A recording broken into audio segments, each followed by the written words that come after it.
Hi friends, இன்றைக்கி நம்ம பார்க்க போகிறது உங்கள் வயிற்றில் உள்ள குழந்தை ஆண் குழந்தை என்று உணர்த்தும் 10 அறிகுறிகளை பற்றி பார்க்கலாம். அதுக்கு முன்னாடி நம்ம சேனலை சப்ஸ்கிரைப் பண்ணி பெல் பட்டனை கிளிக் பண்ணி ஆல் ஆப்ஷனை கிளிக் பண்ணி வச்சுக்கோங்க. வாங்க வீடியோக்குள்ளே போகலாம். நம் முன்னோர்கள் சொல்லக்கூடிய 16 செல்வங்களில் குழந்தையும் ஒரு செல்வம்தான். இப்படி வரமாக கிடைக்கும் குழந்தைகளில் அழகான பெண் குழந்தையாகவும் வீரமான ஆண் குழந்தையாகவும் இருந்தாலும் எதுனாலும் நம்ம குழந்தை அப்படின்ட்டு ஏற்றுக்கணும். வெளிநாட்டில் 1000க்கும் மேற்பட்ட கர்ப்பிணி பெண்களுக்கு ஆராய்ச்சி பண்ணுறதில் ஆண் குழந்தை யார் யாருக்கு, பெண் குழந்தை யார் யாருக்கு என்னென்ன அறிகுறிகள் இருக்கும் அப்படின்றத ஆராய்ச்சி பண்ணியிருக்காங்க. அதில் நம்ம ஆண் குழந்தைக்குரிய 10 அறிகுறிகளை பற்றி பார்க்கலாம். ஃபஸ்ட்டு ஒன், இயல்பாகவே கருவுற்ற பெண்ணின் சிறுநீரகம் மாறுபடும். உங்கள் சிறுநீர் அடர்ந்த மஞ்சள் நிறமாக மாறியுள்ளதா, இது ஆண் குழந்தையாக இருப்பதற்கு வாய்ப்புகள் அதிகம். இரண்டாவது அறிகுறிகள், பொதுவாகவே கருவுற்ற பெண்ணின் மார்பகங்கள் பெரிதாக ஆரம்பிக்கும். ஏன்னா குழந்தைக்கு தேவையான ஊட்டச்சத்தும் அவங்களுக்கு தேவையான பாலும் தாயின் மார்பகத்தில் உருவாகும். உங்களோட வலது மார்பகம் இடது மார்பகத்தை விட பெரிதாக இருக்குன்னா உங்களுக்கு ஆண் குழந்தை பிறக்க அதிக வாய்ப்பு இருக்குது. மூன்றாவது அறிகுறிகள், உங்களோட கால்கள் தொடர்ந்து விரைப்பாகவும் குளிர்ச்சியாகவும் இருந்துச்சுன்னா உங்களுக்கு நிச்சயமாக ஆண் குழந்தை தான். ஒரு வித ஜில்னஸ் இருக்கும் காலில்.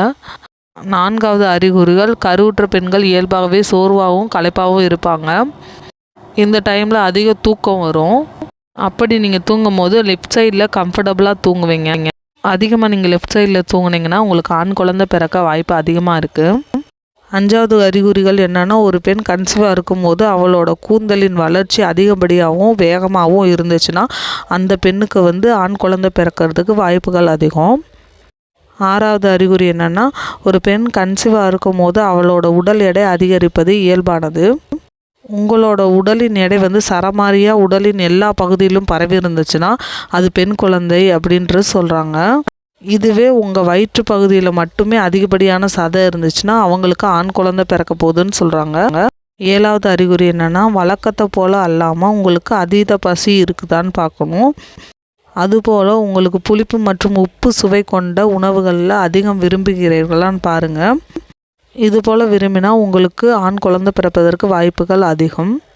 எட்டாவது அறிகுறி என்னென்னா, உங்களோட ஃபேஸ் நல்ல க்ளோவாக இருந்துச்சுன்னா உங்களுக்கு பெண் குழந்தை பிறப்பதற்கு வாய்ப்புகள் அதிகம்.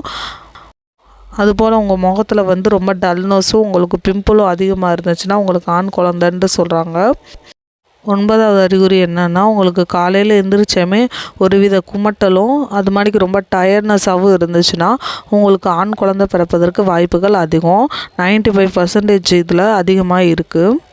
அதுபோல் 10வது அறிகுறி என்னென்னா, பொதுவாகவே கருவுற்ற குழந்தையோட இதய துடிப்பு 120லேருந்து 160க்குள்ளே இருக்கும். உங்கள் கருவில் உள்ள குழந்தையின் இதய துடிப்பு நிமிடத்திற்கு 140க்கு கீழே இருக்கா அப்படின்னு பாருங்கள். அப்படி உங்கள் குழந்தையோட இதய துடிப்பு 140க்கு கீழே இருந்துச்சுன்னா உங்களுக்கு ஆண் குழந்தை பிறப்பதற்கு 90% வாய்ப்பு இருக்குது. இதே 140க்கு மேலே இருந்துச்சுன்னா உங்களுக்கு பெண் குழந்தை பிறப்பதற்கு வாய்ப்பு இருக்குது. இது எப்படின்னா 140க்கு கீழே இருக்கிறது லாஸ்ட்டு மந்த் 9th மந்தில் பார்த்திங்கன்னா உங்களுக்கு கன்ஃபார்ம் ஆயிரும். எந்த குழந்தையாக இருந்தாலும் நம்ம குழந்தை தான். ஒருவித ஆராய்ச்சியில் இந்த மணிக்கு ஆண் குழந்தையா பெண் குழந்தையான்னு கண்டுபிடிச்சிருக்காங்களே. இதை வச்சு ஆண் குழந்தை பெண் குழந்தைன்னு ப்ரிடிக்ட் பண்ண முடியாது. எந்த குழந்தைனாலும் நம்ம குழந்தை தான் அப்படின்ட்டு ஏற்றுக்கணும். இந்த வீடியோ உங்களுக்கு பிடிச்சிருந்தால் லைக் பண்ணி ஷேர் பண்ணி சப்ஸ்கிரைப் பண்ணிடுங்க. Bye friends.